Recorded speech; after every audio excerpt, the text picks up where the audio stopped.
Hello students, I hope कि आप लोग को बायोलॉजी समझ आ रही होगी। इससे पहले की वीडियोस में हमने जनन और जनन के प्रकार पर चर्चा किया है। आज की वीडियो में हम जानते हैं अलैंगिक जनन और इसकी विधियों के बारे में। अलैंगिक जनन जो होता है वो एकल जीव जनन होता है, आप जानते हैं। इससे पहले की वीडियो में इस पर भी चर्चा हो चुकी है। इसमें जो संतान उत्पन्न होती है वो हूबहू जनक के जैसी होती है, इसीलिए उनको क्लोन भी बोला जाता है। चूँकि इसमें एक ही जीव जनक होता है, दूसरे जीव की ज़रूरत नहीं होती, इसीलिए इसमें विभिन्नताएं उत्पन्न होने के चांसेस बिल्कुल ना के बराबर होते हैं। आज जानते हैं अलैंगिक जनन की कौन कौन सी विधियां हैं। तो अलैंगिक जनन की कई विधियां हैं, लेकिन हम और आप प्रमुख रूप से 5 विधियों को पढ़ते हैं। वो 5 विधियां सबसे पहले देख लेते हैं। तो सबसे पहली विधि है द्विविभाजन, और दूसरी विधि है आपकी बहुविखंडन। तीसरी विधि है बीजाणु जनन, जिसमें कई प्रकार हैं, लेकिन प्रमुख रूप से अगर आप 4 पढ़ते हैं तो आप सफिशियंट है इतना। बीजाणु जनन, जिसमें आप जानेंगे चल बीजाणु द्वारा, कोनिडिया द्वारा, ओइडिया द्वारा और अचल बीजाणु द्वारा। ऐसे चौथा है आपका पुनरुद्भवन द्वारा, कैसे अलैंगिक जनन होता है। और जो 5वां है वो है आपका पौधों में अलैंगिक जनन। चूँकि आप जानते हैं पौधों में भी अलैंगिक जनन पाया जाता है, जिसे हम कायिक जनन या वर्दी जनन, वेजिटेटिव रिप्रोडक्शन के नाम से जानते हैं। यह 2 प्रकार से हो सकता है, प्राकृतिक और कृत्रिम। प्राकृतिक जो होगा वो नेचुरल होता रहेगा, जबकि कृत्रिम में मानव स्वयं से कलम लगाकर, दाब लगाकर कई प्रकार से करता रहता है। इन सब पर भी चर्चा की जाएगी। सबसे पहला पढ़ते हैं हम द्विविभाजन अर्थात बाइनरी फिशन। जैसा कि नाम से ही पता चल रहा है, द्विविभाजन यानी 2 भागों में बट जाना या 2 जीवों में बट जाना। आप कल्पना कर सकते हैं कि एक जीव से 2 जीव बन जाएगा। वास्तव में ऐसा होता है, सूक्ष्म जीवों में ऐसा पाया जाता है कि एक जीव से 2 जीव बन जाता है। तो इस प्रकार के अलैंगिक जनन में जनक जीव जो होगा वो अनुकूल परिस्थिति इसलिए बार बार कही जा सकती है क्योंकि जो एसेक्सुअल रिप्रोडक्शन है, अलैंगिक जनन है, जब तक वातावरण और पोषण के लिए जो उनका खाद्य पदार्थ है उपलब्ध नहीं होगा सही, तब तक एसेक्सुअल रिप्रोडक्शन नहीं होता है। यह तभी होता है जब परिस्थितियां अनुकूल होती हैं, तब दर ज़्यादा होती है। अगर परिस्थितियां अनुकूल नहीं हैं तो इनकी दर कम होती है। तो इस प्रकार के अलैंगिक जनन में जनक जीव अनुकूल परिस्थिति आने पर 2 समान भागों में विभाजित हो जाता है। जैसा कि एग्जाम्पल में हम लोगों ने अमीबा को ले रखा है। ये अमीबा है और ये इसका केंद्रक है, और केंद्रक के अंदर क्रोमेटिन के धागे हैं। आप सब जानते हैं जो क्रोमेटिन के धागे होते हैं, जब कोश का विभाजन प्रारंभ होती है इसके बाद वो सिकुड़कर मोटे हो जाते हैं, जिन्हें हम गुणसूत्र के नाम से जानते हैं। और गुणसूत्र नाम सर्वप्रथम वाल्डेयर ने दिया था। तो हम अगली स्टेज देखते हैं। ये हमारा जो जनक अमीबा है, अभी विभाजन प्रारंभ नहीं हुआ है, लेकिन जब विभाजन प्रारंभ होता है तो ये क्रोमेटिन धागे सिकुड़कर मोटे हो जाते हैं, और धीरे धीरे होता क्या है कि ये आधे आधे पार्ट में ऊपर और नीचे की ओर खिसक जाते हैं। ये ऊपर की ओर चला गया, ये नीचे की ओर चला गया, और इससे होता क्या है, जो केंद्रक है उसका फिशन होना स्टार्ट हो जाता है, यानी विभाजन होना स्टार्ट हो जाता है। और ये देख सकते हैं आप, केंद्रक का फिशन हो गया और ये वाला केंद्रक ऊपर चला गया, जबकि ये वाला नीचे आ गया, जिससे हमने देखा 2 संतत या डॉटर न्यूक्लियस बन गए हैं। संतत केंद्रकों का निर्माण हो चुका है। अब होगा क्या, केंद्रक डिवीजन के बाद कोशिका द्रव्य का डिवीजन होता है। कोशिका विभाजन में आप इन सब चीज़ों को सीख चुके हैं। तो केंद्रक डिवीजन हो गया, इसके बाद जब कोशिका डिवाइड होती है तो 2 संतति अमीबा हमें प्राप्त हो जाते हैं। हमारा जनक एक था, जबकि हमें 2 संतति अमीबा प्राप्त हो चुके हैं। तो ये हो गया हमारा द्विविभाजन। अब बात करते हैं बहुविखंडन। तो जो बहुविखंडन है, बहुविखंडन अर्थात कई खंड में या कई खंडों में बट जाना और हर खंड नया जीव बन जाना, ऐसा ही होता है। इसमें भी मल्टीपल फिशन, कई भागों में टूट जाना। इस प्रकार के अलैंगिक जनन में जनक अनेक छोटे छोटे खंडों में विभाजित होकर अनेक संतत जीवों को जन्म देता है। ये भी अनुकूल परिस्थिति में होगा। और इसमें होगा क्या, हमने एग्जाम्पल यहाँ पे लिया है प्लाज्मोडियम का। प्लाज्मोडियम का एग्जाम्पल ले सकते हैं आप, अमीबा का भी एग्जाम्पल ले सकते हैं, क्योंकि जो बहुविखंडन है वो अमीबा में भी पाया जाता है। तो एग्जाम्पल के रूप में हम प्लाज्मोडियम को लेते हैं और देखते हैं जो प्लाज्मोडियम है ये उसका कोशिका द्रव्य है और ये केंद्रक है। होता क्या है, इसका केंद्रक जो है वो अनेक छोटे छोटे संतत कोशिकाओं का निर्माण कर लेता है, अंदर ही अंदर कई संतत कोशिकाओं का निर्माण कर लेता है। और इसके बाद ये कोशिका कला जो है वो टूट जाती है, जिससे कि जो नई संतत कोशिकाएं हैं वो मुक्त हो जाती हैं और बाहर जाकर नए जीव का जन्म देती हैं। तो द्विविभाजन जिसमें एक जीव से दो जीव बनेंगे, जबकि बहुविखंडन में एक जीव से बहुत सारे जीव बन सकते हैं, यानी अनेक जीव बन सकते हैं। जो द्विविभाजन है वो कई प्रकार से भी हो सकता है, या सरल भी हो सकता है, लंबवत भी हो सकता है, अनुप्रस्थ भी हो सकता है। ये डिपेंड करता है कि किस जीव में ये हो रहा है। जैसा कि अभी चार्ट में 5 अलैंगिक जनन की विधियों का जिक्र किया गया, लेकिन उसमें हम एक और ऐड कर लेते हैं जो कि सरल भी है और इम्पॉर्टेंट भी है। तो अब हमारे पास 6 अलैंगिक जनन की विधियां हो गई, जिसमें सबसे पहली विधि हो गई आपकी द्विविभाजन, दूसरी हो गई बहुविखंडन, तीसरी विधि हम लेते हैं मुकुलन को, चौथी विधि ले लेते हैं बीजाणु जनन को, पांचवी विधि हो जाएगी पुनरुद्भवन और छठी विधि हो जाएगी कायिक जनन या वृद्धि प्रजनन।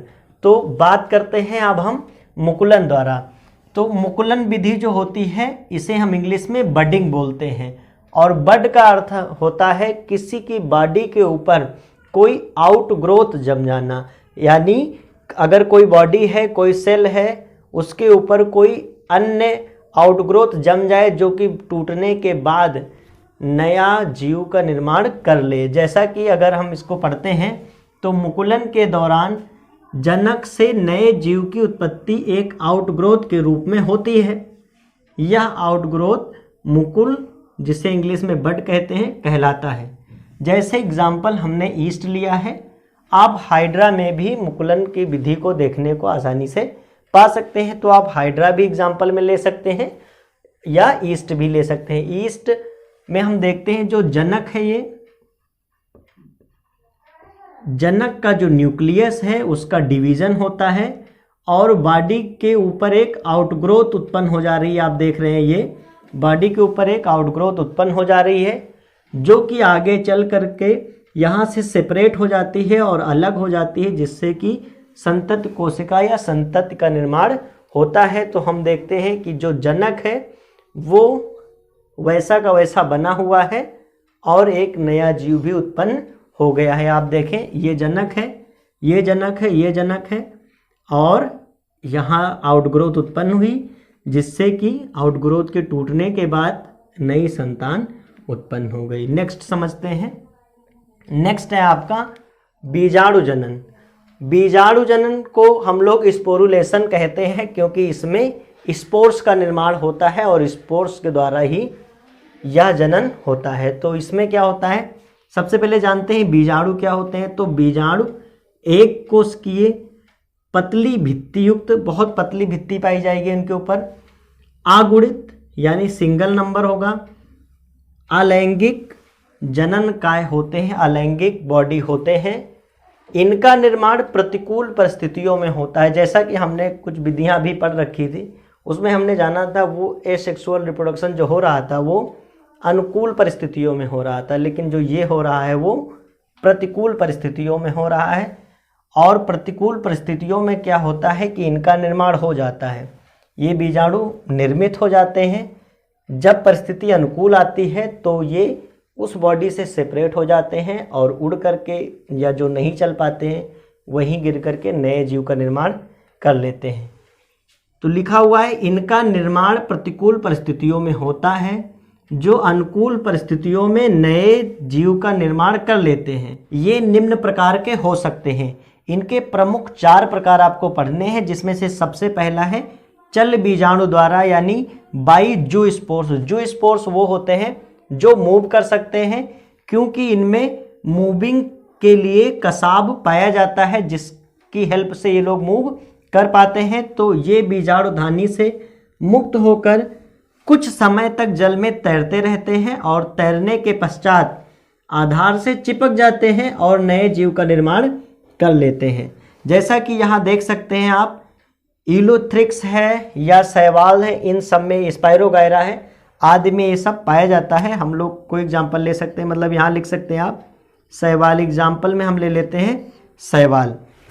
तो होता क्या है, उनमें बीजाणुधानी का निर्माण हो जाता है जैसा कि आप देख सकते हैं, और बीजाणुधानी के अंदर चल बीजाणुओं का निर्माण हो जाता है। ये एक चल बीजाणु है जिसमें ये होते हैं मूविंग कसाब, और इनकी हेल्प से ही ये तैरते हैं जल के ऊपर और तैरते रहते हैं, और कुछ समय तैरने के पश्चात क्या होते हैं, आधार से चिपक कर नए जीव का निर्माण कर लेते हैं।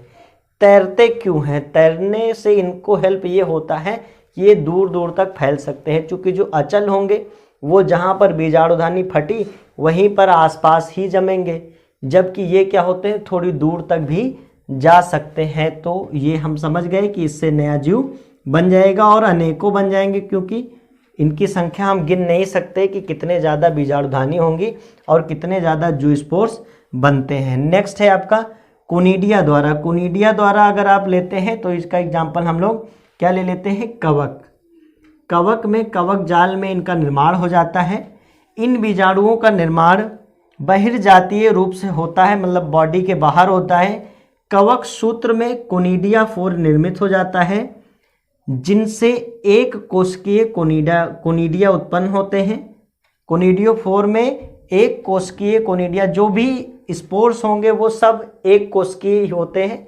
आप ये भी मान के चलिए कोनिडिया उत्पन्न हो जाता है जो नए जीव का निर्माण करता है। बाई फिगर आप समझें तो ये कवक जाल है और जिसमें कोनिडियो फोर उत्पन्न हो गया है, जिस पर कई सारी कोनिडिया बन चुकी हैं। और होगा क्या, जब ये सेपरेट होंगी या इससे अलग होंगी तो नया जीव निर्मित हो जाएगा। कोनिडिया के बाद नेक्स्ट आपका है ओइडिया द्वारा, बाई ओइडिया। जैसे कोनिडिया का निर्माण होता था वैसे ही ओइडिया का निर्माण होता है। कभी कभी कवक सूत्र टूटकर एक कोशिकीय ओइडिया बना देते हैं। उसमें क्या था, कोनिडियो फोर पर कोनिडिया लगते थे। इसमें क्या होता है, जो कवक सूत्र या कवक जाल है उसमें क्या हो जाता है, ओइडिया का निर्माण हो जाता है। ये क्या बन चुके हैं, ओइडिया, और यही क्या बना लेते हैं, नए जीव का निर्माण कर लेते हैं। टूटने के बाद नया जीव बन जाता है। इसका एग्जाम्पल आप राइजोपस ले सकते हैं या अन्य कोई कवक ले सकते हैं। नेक्स्ट आपका है अचल बीजाणु द्वारा। अचल बीजाणु का मतलब ये मूव नहीं कर सकते क्योंकि इनमें कसाब नहीं होता। इनका निर्माण भी प्रतिकूल परिस्थितियों में होता है। ये कसाब रहित होते हैं, इसीलिए ये चल नहीं सकते। जहाँ पर ये लगते हैं वहीं गिरकर नए जीव का निर्माण कर लेते हैं। एग्जाम्पल में आप कवक को ले सकते हैं, जैसे हमने म्यूकर को ले रखा है। होता क्या है, म्यूकर के कवक जाल पर बीजाणुधानी का निर्माण हो जाता है, जिसमें अचल बीजाणु बन जाते हैं और ये वहीं पर गिरकर नए जीव का निर्माण कर लेते हैं। नेक्स्ट आपका है पुनरुद्भवन। वास्तव में काफ़ी अच्छा है पुनरुद्भवन। आप स्वयं सोच के देखिए, अगर ऐसी शक्ति मिल जाए जिससे कि शरीर का कोई भी अगर अंग काटा जाए उससे नया जीव बन जाए, तो वास्तव में बहुत कमाल की बात होगी। ऐसा हम लोगों ने पहले किसी असुर के पास ऐसी शक्तियों के बारे में ही सुन रखा है, लेकिन अगर आप देखेंगे तो बहुत सारे जीव ऐसा अभी भी पृथ्वी पर हैं जिनके पास ये क्षमता पाई जाती है। आप अगर अपने घर में ही देखेंगे तो छिपकली का अगर उदाहरण लेते हैं तो जो छिपकली होती है उसकी जो पूंछ होती है उसमें पुनरुद्भवन की क्षमता होती है। चूँकि जब भी पूंछ कट जाती है तो कुछ समय पश्चात वो जम जाती है, लेकिन पूरे बॉडी में वो क्षमता नहीं होती। अगर छिपकली की गर्दन कट गई है तो छिपकली जीवित नहीं रह जाएगी, ना ही दूसरी छिपकली बनेगी। यहाँ पर हम पुनरुद्भवन इसलिए छिपकली को पूर्णतया नहीं कह सकते क्योंकि जो कटी हुई पूंछ होती है वो नई छिपकली का निर्माण नहीं करती है, वो वहीं पर गिरकर सड़ जाती है और वो छिपकली तो दूर चली जाती है, लेकिन वो गिरकर जो पूंछ है वो सड़ जाती है। जबकि जो पुनरुद्भवन होती है वो वास्तव में एक कमाल की शक्ति होती है। जैसा कि आप जान सकते हैं रीजनरेशन पावर, अर्थात ऐसी पावर जिससे बॉडी का कोई भी पार्ट अगर कट रहा है तो नया जीव बन जा रहा है।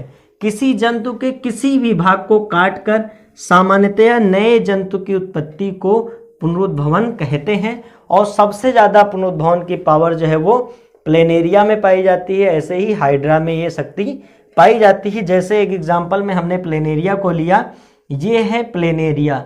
अब अगर इसको हम काटते हैं, यहाँ से काटते हैं और यहाँ से काटते हैं, तो प्लेनेरिया हमारी कट चुकी है पूर्णतः। ये देखिए, ये हेड हो गया और ये बीच का भाग हो गया और ये टेल हो गया।